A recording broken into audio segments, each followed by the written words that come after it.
الرحمن الرحيم إنا لله وإنا إليه راجعون. صلوات پڑھ کر اللهم صل على محمد وآل محمد. عزیزان من، مولا کے چاہنے والے، ماتمداران مظلوم کربلا، شیعان حیدر کربلا، آج 10 محرم کی شب ہے اور کوشش بھی یہی ہے انشاءاللہ ایک دو روایت اور پھر انشاءاللہ وہیں سے رکھتے ہیں شاید ایک صلوات پڑھے کرو.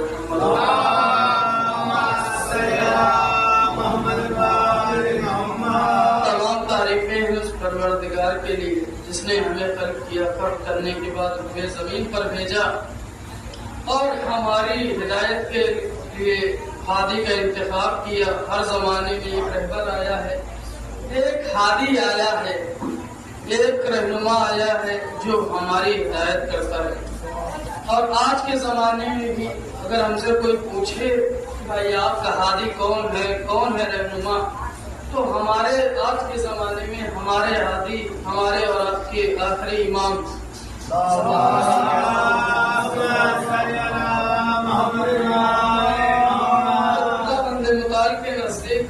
دیکھیں اتنا حق بنتا ہے کہ میں کوئی تبلیغی چیزیں بیان کروں، کیونکہ جو ہے میں 4 محرم سے مجلس پڑھ رہا ہوں تو پروردگار متعال کو تکبر کرنے والے انسان پسند نہیں ہے.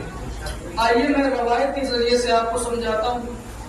یہ ایک بہت ہی بڑے متقی، پرہیزگار اور عالم دین جن کے بارے میں یہ کہا جاتا ہے کہ ان کی کوئی نمازیں کبھی چھوٹی نہیں تھی، کوئی نمازیں، کوئی حج، کوئی زکات، کوئی خون، ان سے جو ہے ساری چیزیں یہ انجام دیتے تھے. لیکن ان کے دل و دماغ میں ایک مرتبہ گمان آیا ایک چیز کا. اس سے پہلے میں ایک چیز اور بتاتا چلوں کہ دیکھیں وہ بہت ہی متدین تھے. یعنی روایت کے جملے ہیں، روایت یہ بتاتی ہے، یہ ہمارے امام جناب موسیٰ قاسم کے زمانے کا واقعہ ہے. یعنی جناب موسیٰ نبی جو ہمارے لیے نبی ہے، ان کے زمانے کا یہ واقعہ ہے کہ یہ اس زمانے میں اتنے بڑے متقی، اتنے بڑے پرہیزگار تھے کہ جب لوگوں سے کہا جاتا تھا، یعنی لوگ ان کے پاس آتے تھے اور آنے کے بعد کہتے تھے کہ آپ بتائیے آپ سے ابھی تک کوئی گناہ سرزد ہوا ہے یا نہیں. دیکھیں میں اس چیز کی گواہی دیتا ہوں، میں ممبر سے کہتا ہوں، دیکھیں ہمارے اندر یہاں پہ جو مومنین بیٹھے ہوئے ہیں، اگر ہم لوگوں سے سوال کیا جائے کہ مولانا یا مومنین آپ یہ بتائیے کہ آج تک آپ نے کوئی گناہ انجام دیا ہے یا نہیں دیا ہے، تو ہم تو یہی کہیں گے کہ ہاں بھائی مجھ سے گناہ سرزد ہوا ہے. لیکن وہ واقعی متدین تھے، انہوں نے کہا کہ نہیں، ہم نے آج تک اپنی زندگی میں کوئی گناہ انجام نہیں دیا. اب دیکھیں ایسے لوگوں کے قریب شیطان ہو جاتا ہے کہ کسی طریقے سے جو ہے ان کو بہکایا جائے. اب شیطانوں کی ایک میٹنگ آتی ہے، ایک میٹنگ بیٹھتی ہے شیطانوں کی، جہاں پہ خود ابلیس سردار تشریف لاتا ہے اس کمیٹی میں، اس مجلس میں، اور جو ہے لوگوں سے کہتا ہے کہ بھائی کسی طریقے سے ان شیخ صاحب کو، اس عالم دین کو بہکایا جائے. اب روایت بتاتی ہے کہ کچھ شیطان کھڑے ہوئے اور کہا کہ دیکھو ہم اگر ایک عورت کی شکل اختیار کر لیں ہو سکتا ہے کہ ان کا ایمان ڈگمگا جائے، لیکن یہ ایمان کے اس منزل پر فائز تھے کہ ابلیس نے کہا نہیں اس سے کام نہیں کرے گا. اب دوسرا شیطان کھڑا ہوا اور کہنے لگا کہ اے ابلیس اگر تم اجازت دو تو میں مال و زر یعنی سونا چاندی بن جاتا ہوں، اور جو ہے جو بھی قیمتی چیزیں ہیں، بھائی سونا چاندی ایک ایسی چیز ہے کہ ہر انسان کا ایمان ڈگمگا جاتا ہے. لیکن ابلیس کو یہاں پر بھی یقین تھا کہ نہیں اس سے کام نہیں بنے گا. اب ایک اور جو ہے ابلیس کا شاگرد کھڑا ہوا، کہنے لگا کہ دیکھو اگر میرے پاس بھی ایک رائے حل ہے، اگر تم اجازت دو تو میں تمہیں بتاتا ہوں. تو ابلیس نے کہا کہ ہاں بھائی تم بھی بتاؤ، جیسے ساروں نے بتایا اسی طریقے سے تم بھی بتاؤ. اب ابلیس کہتا ہے دیکھو تم خود بیان کر رہے ہو کہ وہ ایمان کی اس منزل پر فائز ہو گیا ہے کہ اس کا ایمان آسانی سے ڈگمگا نہیں سکتا، لہذا تم مجھے اجازت دو میں بھی اسی عالم کی طریقے سے بن جاؤں، اسی جس طریقے سے اس نے تقوی الہی کو اختیار کیا ہے اسی طریقے سے میں بھی متقی بن جاؤں گا اور ان کی محفل میں جاؤں گا۔ تو کہنے کا مقصد یہ ہے کہ دیکھیں ہمارے یہاں جو فرش ازل پر آتا ہے سارے کے سارے اسے ہی ہیں، لیکن ہمیشہ اب ایک چیز اپنے ذہنوں میں بیٹھائے رکھیے گا کہ منبر پر جو بھی آپ خطیب بلاتے ہیں، جو بھی ذاکر بلاتے ہیں، چاہے کسی بھی فرقے کا ہو، اس چیز کا آپ خیال رکھیے گا، اسے منبر پہ کبھی نہ بیٹھنے دیجیے گا جو کہے کہ علی چوتھے ہیں، ایک سلوات پڑھے پر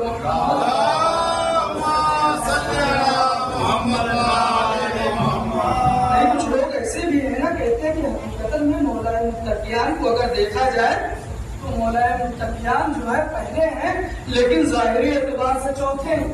تو ایسے لوگوں کو منبر پہ آنے نہ دیجیے گا، بلکہ جس کا اعتقاد یہ ہوگا کہ حقیقی معنوں میں بھی مولا متقیان پہلے ہیں اور جو ہے ظاہری اعتبار سے بھی مولا متقیان پہلے ہیں، ہر اعتبار سے مولا متقیان پہلے ہیں۔ اب روایت کے جملے ملتے ہیں کہ شیطان دیکھیں پہلے جو ہے عبادت کرنے کے لیے لوگ صحرا کا انتخاب کرتے ہیں، یعنی ایک ایسی جگہ جہاں پہ خلوت ہوتی تھی، جہاں پہ تنہائی ہوتی تھی اور پروردگار کی خدمت میں راز و نیاز اور دعا و مناجات کرتے تھے۔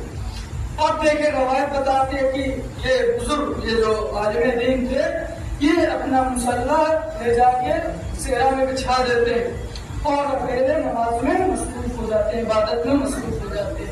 بہرحال میں نماز کا ذکر اس وجہ سے کر رہا ہوں، اب اس زمانے میں جناب موسیٰ کے زمانے میں جس طریقے کی بھی عبادت ہو رہی ہو، لیکن آج کے زمانے میں آپ ایک نماز کی شکل اپنے ذہنوں میں بنا لیجیے۔ تو شیخ صاحب نے اپنا مسلح بچھایا اور پروردگار کی عبادت کرنے لگ گیا۔ اب روایت میں ملتا ہے کہ بھائی جیسے ہی شیخ صاحب نے مسلح بچھایا بالکل بغل میں ہی شیطان نے بھی اپنا مسلح بچھا دیا۔ اب شیخ صاحب حیرت میں ہو گئے کہ بھائی اس جنگل میں اس بیابان میں ابھی تک تو ہم ہی تھے جو خداوند متعال کی عبادت کرتے تھے، یعنی خداوند متعال سے راز و نیاز کرتے تھے، اب یہ کون اور آ گیا۔ اب روایت بتاتی ہے کہ جناب شیخ نماز پڑھتے ہیں، دیکھیں نماز وغیرہ جو بھی پڑھتا ہے مسلسل پڑھتا ہے، دیکھیں مولا کا چاہنے والا وہی ہے کہ جو نماز پڑھتا ہو۔ دیکھیں میں نے پہلے بھی کہا تھا کہ عزاداری ہر وقت کرنی چاہیے لیکن نماز اس کے وقت پر پڑھنی چاہیے۔ تو جناب شیخ نے مسلح بچھایا، بغل میں شیطان نے بچھایا۔ اب جناب شیخ کی نمازیں شروع ہوئی، دعائیں شروع ہوئی، اب ادھر شیطان بھی جو ہے اپنی عبادت میں مصروف ہو گیا۔ اب دیکھیں انسان کی فطرت میں کوئی بھی کام انجام دیتا ہے ایک ایسا وقت آتا ہے تھک جاتا ہے، تھوڑا سا استراحت کرتا ہے یا قضاء حاجت وغیرہ کے لیے جاتا ہے، کہنے کا مطلب تھوڑا سا وقفہ لیتا ہے۔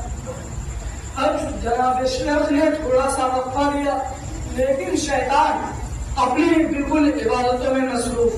اب ان کے ذہن میں گمان یہ آتا ہے کہ بھائی پوچھا جائے، دیکھیں ابھی شیخ نہیں جانتے کہ وہ شیطان، تو پوچھا جائے کہ وہ کون انسان ہے جو پروردگار کی اتنی خدمت کر رہا ہے۔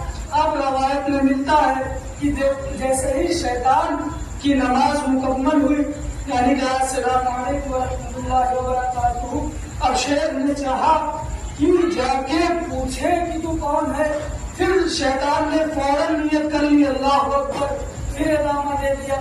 اب شیخ نے پھر کہا کہ اچھا ٹھیک ہے اب یہ والی نماز ختم ہو جائے، پھر پوچھتے ہیں، اسی طریقے سے تکرار ہوئی۔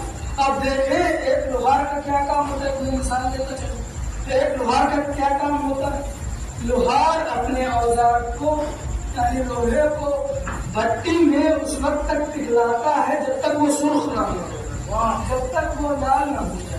اس کا فائدہ کیا ہوتا ہے لوہار کو اس کا فائدہ یہ ہوتا ہے کہ جب اوزار سرخ ہو جاتا ہے ایک ہتھوڑا مارتا ہے اور اس کا کام ہو جاتا ہے، ایک ہتھوڑا مارتا ہے اور اس کا کام ہو جاتا ہے۔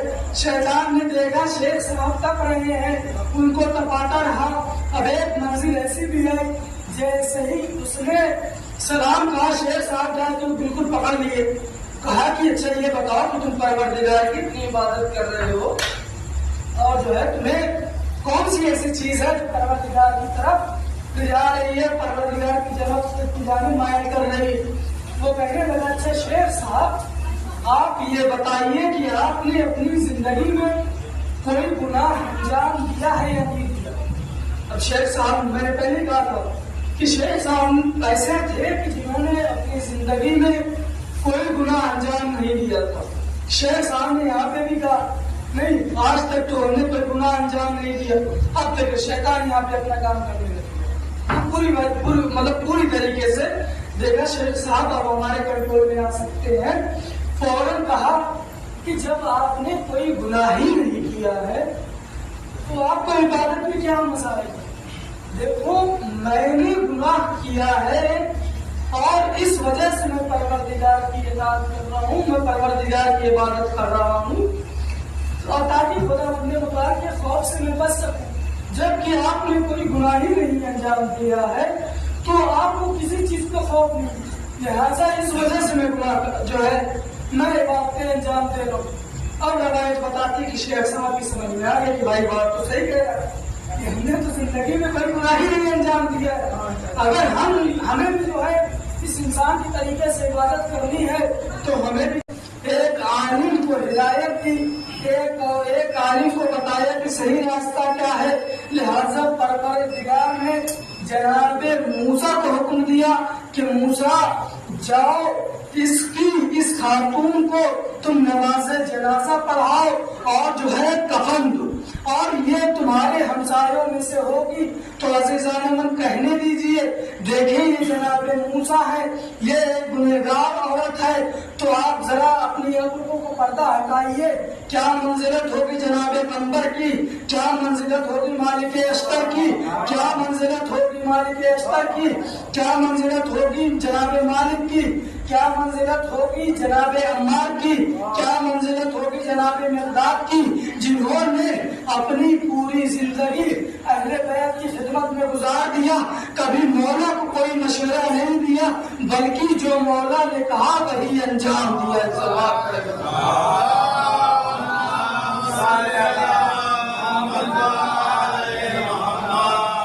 بس دیکھیں ایک روایت ملتی ہے رسول اللہ سے.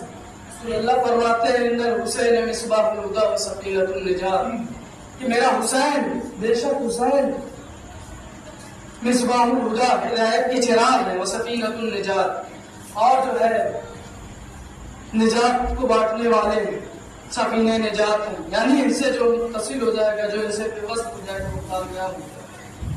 یعنی امام حسین کی شخصیت ایسی شخصیت ہے کہ دیکھیں ایک چیز اس سے پہلے میں اور بیان کرتا چلوں کہ ہمارے یہاں ماشاءاللہ سے جو ہے جب مجلس ہوتی ہے تو اذان ہوتی ہے، خطیب رک جاتا ہے تھوڑا دیر کے لیے، اذان ہونے کے بعد پھر ادامہ دیتا ہے.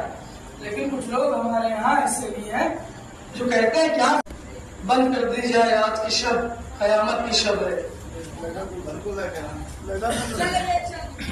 ادھر دیکھتے رہیے آپ لوگ، آج کی شب بڑی قیامت کی شب. جتنا گریا کرنا ہے ذرا کر لیجیے، کیونکہ ہمارا مظلوم امام ایک روز کا مہمان ہے. مرثیہ پڑھا جا رہا تھا، اے رات نہ ڈھلنا کہ اجڑ جائے گی زینب، اے رات نہ ڈھلنا کہ اجڑ جائے گی زینب. وزر اور روایت میں ملتا ہے قیامت کی شب. جناب زینب کے لیے قیامت کی شب، جناب ام فروا کے لیے قیامت کی شب، جناب ام لیلا کے لیے قیامت کی شب، جناب وہاب کے لیے قیامت کی شب ہے. عزادارو یہ ہمارے حارس میں پائی جاتی ہے کہ ہم پہلے محرم کو، دوسرے محرم کو، تیسرے محرم کو ایک ایک معصوم کی شہادت بیان کرتے ہیں. لیکن عزادارو جتنی بھی شہادتیں ہوئی ہیں ساری کی ساری 10 محرم میں ہوئی ہے. جنہوں کو